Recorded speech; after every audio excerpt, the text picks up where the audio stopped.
Here is how to fix Roblox if it's not opening or launching on your computer. First of all, you need to go ahead and open Task Manager by searching for it. Now, in the Task Manager, you need to look for any Roblox processes running in the background. If you find any, right-click on it and then tap on End Task option.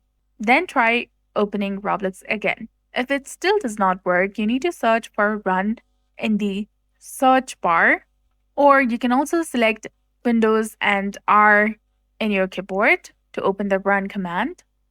And here, you need to simply go ahead and type in %local app data % and hit OK.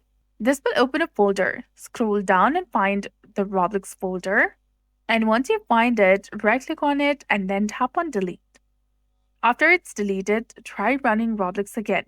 If the problem persists, you need to search for Settings in the Windows search bar and open Settings.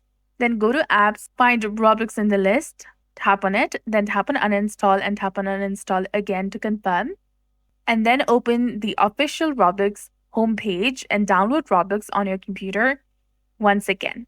Or you can also use a Microsoft Store to go ahead and search for Roblox and install it on your computer. So that's it. I hope you found this video helpful. If you did, please like, share, and subscribe. Thanks for watching. We'll see you again in the next one.